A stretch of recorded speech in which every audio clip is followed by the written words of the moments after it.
Welcome to King of Motos 2025. I'm Trailbound Chris, and unfortunately I missed the actual start. This is us going down her problems.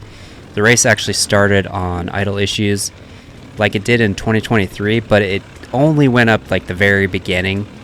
And I actually, it was kind of a crazy start. I hit the sand hill climb after the rock section and just nailed a boulder with my front wheel and almost got thrown into the fence there and was coming against like the traffic. So yeah, I'm glad I was able to get moving again and get back on track. This is a pretty steep sand hill. It doesn't look that steep on camera, but it's deep and it's steep. And we're dropping down into lower sledge right now. And that's Christian, excessive force in front of me. I was kind of following him for quite a bit in this section. I'm sort of trying to not go too hard, just trying to stick up with the pace and keep it moving. He had a good pace. He's in the pro class. I think in 2023 he moved to pro class. I just saw an old post someone put up on Instagram. And I don't know, that guy must have tried to take that hard line and make a pass on someone. But I'm just trying to stay in line here and not get too carried away, because this is going to be a long race. I know they always hype up these races and they're like, oh, it's going to be gnarly. But I'm pretty sure, based off of the course preview, that I know it's going to be a long day. And I'm not even sure if I'll actually finish the race or not. I'm in the A30 class, so it's actually kind of a new class. I skipped last year, and before that I was just racing A. So they now have different age groups, which is super cool. So it's kind of more competitive. You get to battle against more people, more chance of getting on the podium. It makes it more fun instead of for 40 guys, there's top three, they split it up a lot better, which is cool. This one is a little tough. You got the crack on the left, and I saw the pros, they were all going up the middle, more to the right of where we went, because you didn't have to do that little section. You could see Christian had got hung up on that, and it's a little bit slower. I don't know, I kind of stuck with that crack line the whole every lap, but I think I would have went a little bit more to the right next time and just tried it out. That's a little splat, but it's probably the only splat in the whole race. I wish there was more mandatory splats, which would be cool. That one was pretty small, but it's still fun. I'm sure it gave the lower classes some challenges or some scares. But yeah, this is a pretty dusty section. You can see you can't. I missed it. You can't even see that there's like lines that you can't go up, and I had to kind of pivot around and get back on track. I don't think that they've got rain like in a year here. It's just super sandy. So this is dropping down dead below. I did pre-ride this ahead of time. A couple weeks ago we came down and we rode a bunch of sections, just a bunch of hard trails that we thought maybe would be in the race. And I was mainly going up this. I did a couple laps on it, so I did go up and down it. Going up is pretty fun. It's quite a challenge, but I think it would be a pretty bad bottleneck. And I don't think they would put it in the first lap if it wasn't up. So it's cool that they put it down and everyone got to ride it. So all the way from pro to C to women, everyone got a chance to go down this super gnarly canyon. And there's some pretty sick lines. I'm right behind Nick Pooch now. This is one of my main riding partners, and he's super good at downhills and really sketchy stuff, so it's having fun following him and seeing him ride. He switched to beta here, I don't know, maybe a year ago, 2 years ago, He's been really liking it. He's on it, so it's a carb bike, and it's actually a pretty small bike. His bike looks small. He did lower it, but just in general, the Beta looks and feels pretty small. And he keeps trying to sell me on that, saying that it's good for us since we're not that tall. But I'm still tried and true on this old, on my old carb KTM here. Look at this carnage. There's people falling everywhere. If you can get on the slabs and ride them, they kind of go. These chunky rocks have a lot of holes that your wheel gets stuck in.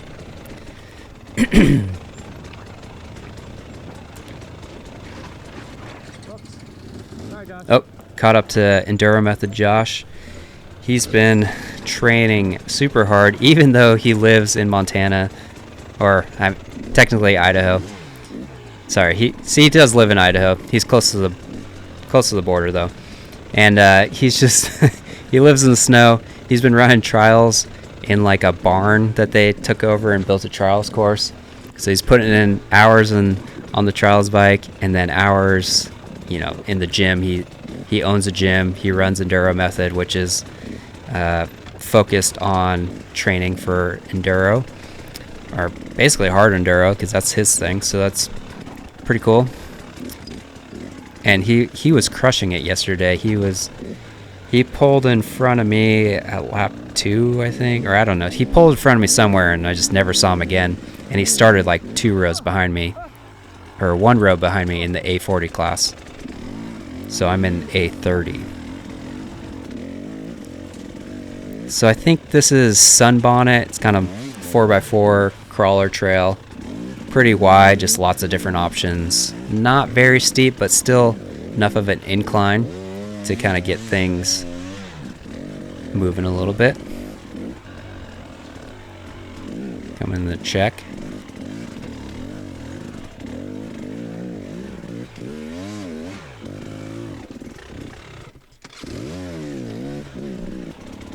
So you can just see this, there's just rocks everywhere that are just trying to hold you back.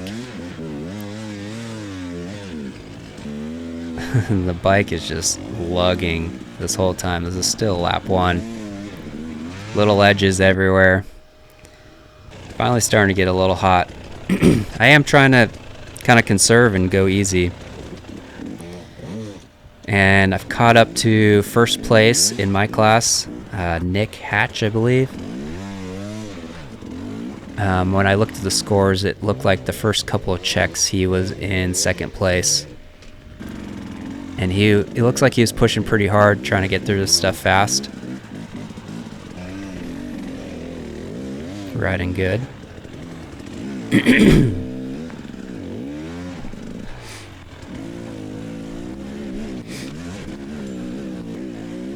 So I think this might be called Speckle. I don't think I've ever ridden this uphill. Got some pretty good sections.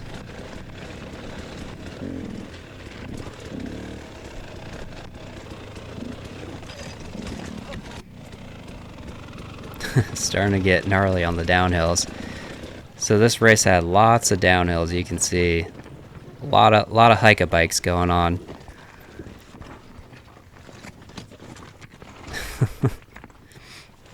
Bulldogging it. So that's what's interesting about this race. It's a lot different than previous King of Motos that I've done. I've done a handful of them, and I've done a lot of the US Hard Enduro series over the years.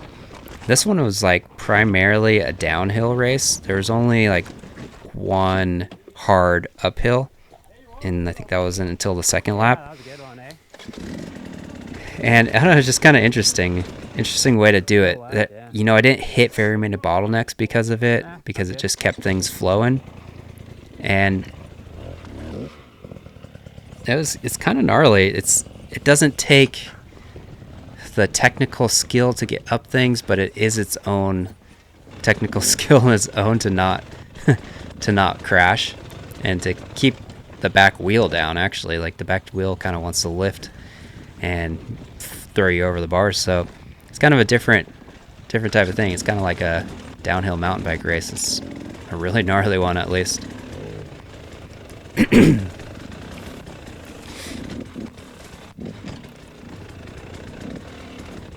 So this is my first race back. I didn't race all year last year based off of a bad injury that I had in December 1 year ago. I was riding some fast single track and I must have hit a rock or a dip or something. Or I was riding some really fast single track and I guess the bridge that was around a corner was burned down, and I was just hauling butt and flew off the thing, and yeah, went over the bars, hit my head, and don't remember any of it for at least an hour. They wheeled me out and I separated my shoulder. Turns out at the hospital after I got CAT scan, MRI, brain x-rays, all that. And yeah, so I tore all the ligaments in my shoulder. It was a grade 5, very severe separation, and my arm was just hanging down super low, and it was no longer attached with any of the ligaments. Alright, so lap 2 in first place in my class, going up, all the way up, idle issues this time. A lot of people confuse this for Chocolate Thunder, but Chocolate Thunder is actually what I just went down. That's over more on the left. This is idle issues. Got some good slab going on in there, but it's covered in dust, so it is pretty slippery. And there is this line here on the right. Most of the time I'd go up on the left, but I hadn't hit that in probably 2 years, so I just stuck on track.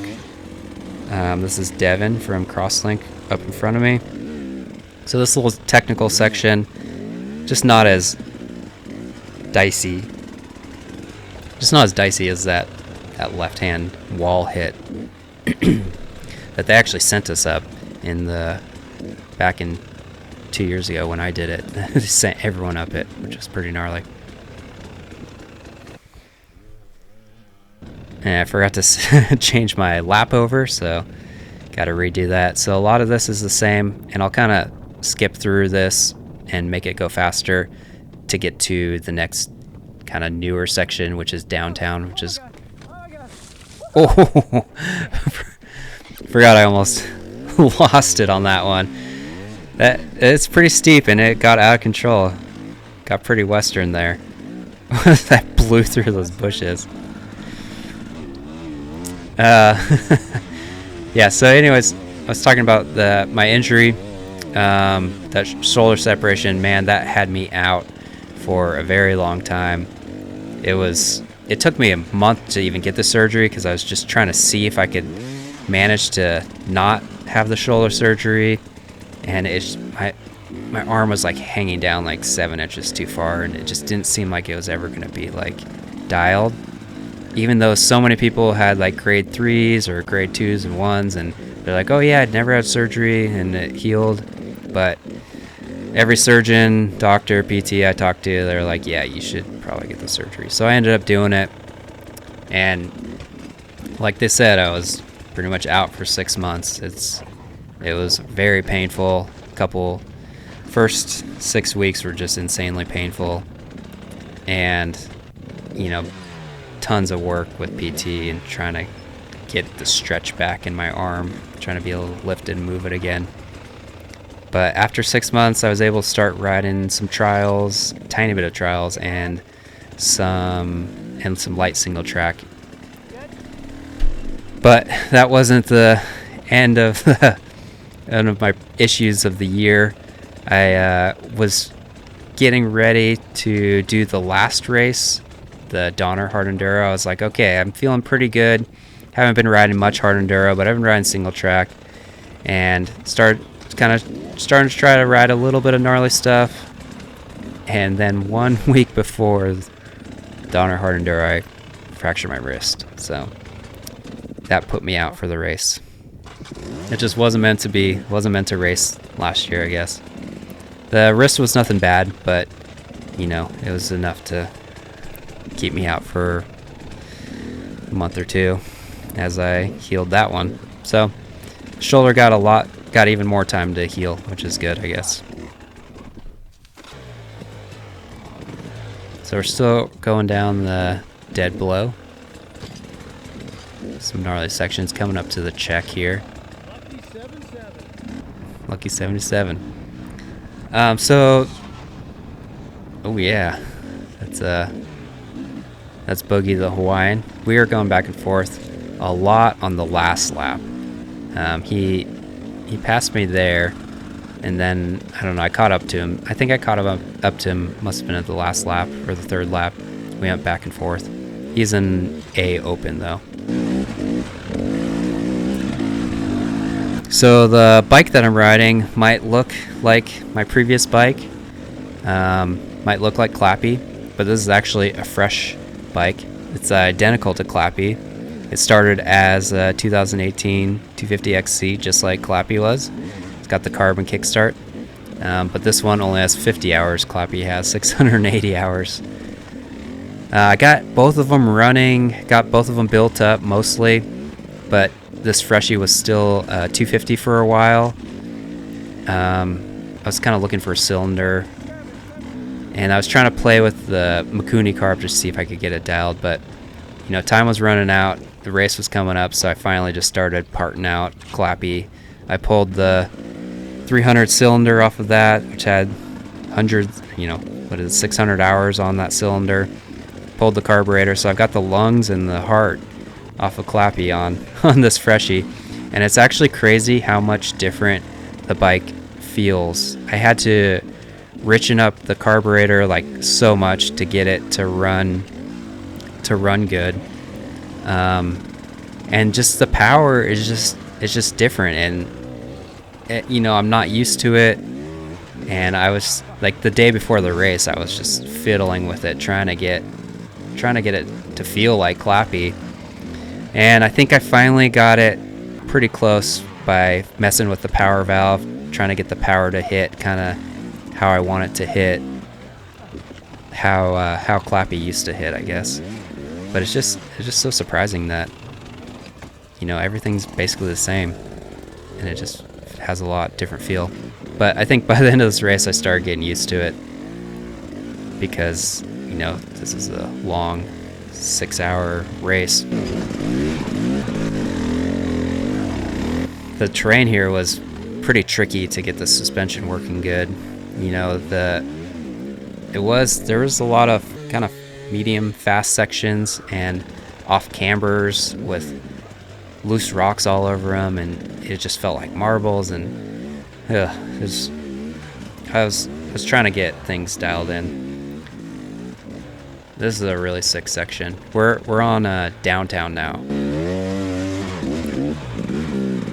It doesn't look bad at all on video. That looks so tough, but that was giving a lot of people problems. It's either you go up the soft stuff and hit a really undercut ledge, or you kind of try to get up that slab and go up above the ledge. And yeah, it was a tricky one. It definitely went a lot better in the race than it did when I was riding here in the past. Looks like I'm caught up to Devin again. He's riding really good. You can see this downtown is probably the hardest uphill, I feel like, in the race, other than maybe the extra credit obviously the extra credit that the pros had to do at the very end of the lap 4. But yeah, this is the one hard uphill with a lot of technical lines. I wish it had more of these. I think it would have separated people, slowed the race down a little bit, but then there would have been a lot more bottlenecks. So it's a trade-off. I think it was a cool experimentation Justin did by doing this very heavily downhill race, and to see how he could get it working with that. And I just thought it was different, and I enjoyed it. The only thing that was rough with this race is just how repetitive it got. Like lap 1 and 2 were very similar. Lap 3 and 4 had a lot of lap 1 and 2 in it, just with a few extra things. So just kind of felt like you're just going over and over, like I'm just not used to riding moto tracks or hare scrambles where you do the same thing over and over again. I kind of like the enduro, conquering the mountain, and it's just a lot more stimulating. for me. I get kind of bored riding the same thing over and over again. But, you know, no doubt this is hard and a battle of endurance for sure. A little surprised I got that sneaker line there. I thought I was going to slide off of it. I got another setup for a static zap. It's a good undercut. So if you see, finally getting some technical skills going on. I have not ridden much hard enduro this entire year, unfortunately, with the injury. Just trying to, you know, keep it safe. But the last month we went to Arizona, so I started riding some hard enduro with the boys. And you know, I was happy to find that I didn't really lose the technical skills. It was still there. I still kind of knew how to do the things that I needed to do. Definitely more timid on some big splats, like riding with Nick Pooch. He's always doing crazy stuff, or we used to always be doing crazy stuff together. And you know, this year when I finally started going riding with him recently, I was definitely, you know, not hitting stuff, but I'm sure it'll come with time, just as I get more comfortable with what I can do on the bike. But happy that I can maneuver it, technical, that wasn't really holding me back. Just getting more seat time, getting those weird muscles that you use riding. I'm getting used to those. Oh, this is a tough one for me.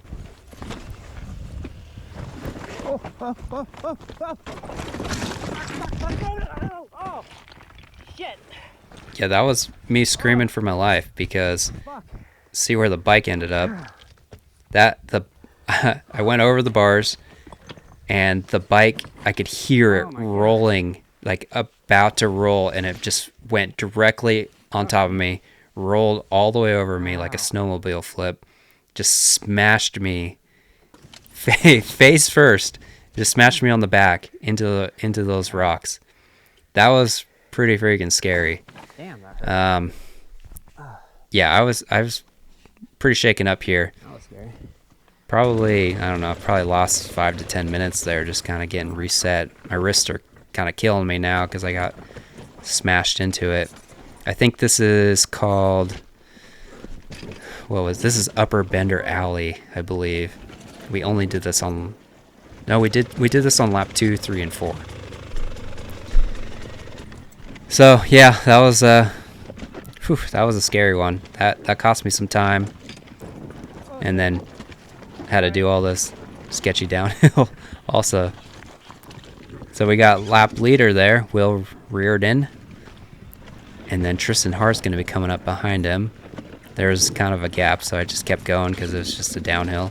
Tristan Hart, and then not far behind him, we got Ryder LeBlanc.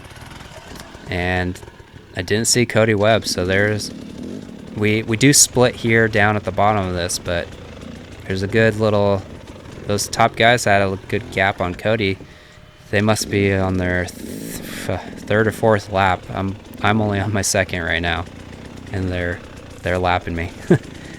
So my total time was 6 hours and 10 minutes, and I think Tristan Hart, who won the races, did 3.5 hours or something.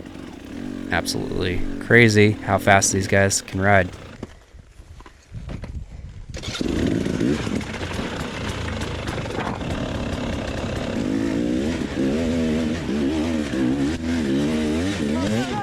Full-on fender bender there.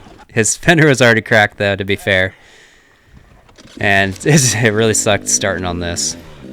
I don't know if you guys have Garmin's or anything. Some of my specs were average heart rate 153 beats per minute. I would say it's more like 160 to 170, and then it would dip down. And then max heart rate only 186. Normally it's like 189. And then burn 3,700 calories. Yeah, this is the end of the race. This is as much as I filmed. I kind of ran out of card space, and so I did 2 more laps. And then overall in the A30 class, I ended up in second place. So I think looking at the scores, I held on to first place for lap 2 and 3. Josh Priggin, my friend, he passed me end of third lap or fourth lap and just pulled away from me. I had a mechanical where I was losing some radiator fluid. So really cool podium. These are all the guys I was riding in Arizona with. It was a fun race. Really good to be back. Yeah, I guess I'll see you guys at the next race, Page, Arizona. Cheers. In third place, Tyler Porras. In second, Chris Reisner. In first, Josh Pregan. All right, Chris Reisner, Trailbound's own. Congrats on that second place. It was great watching you out there today. How did the ride go for you, and was it what you expected? Yeah, I mean, it was a good race. It was, I haven't ridden or raced in a year for my shoulder surgery, so it's the first one back, and I was just stoked to be out here. I did scorpion pretty hard. Bike rolled over me at one point, but other than that, it went pretty smoothly. Nice. Now, you were injured, like you said, so you didn't get a chance to race last year. So coming back off of that injury, like, was King of the Motos what you expected it to be? Has the elevation continued to rise in the technicality of the event? Yeah, I mean, the race just keeps getting better and better. I did 2021 and a couple years after that, and it just keeps getting better and better. Justin does a great job, and, you know, it's awesome to see this event grow. But Josh, not only do you have long hair and you're sexy, you're standing in the first place here, right, in the Vet 30 class. How was it out there for you? It was pretty good. Just had to keep it together, be smooth, and it's like a fitness challenge basically the whole day. Nice. And then you get to hydrate afterwards, right? Yeah, absolutely.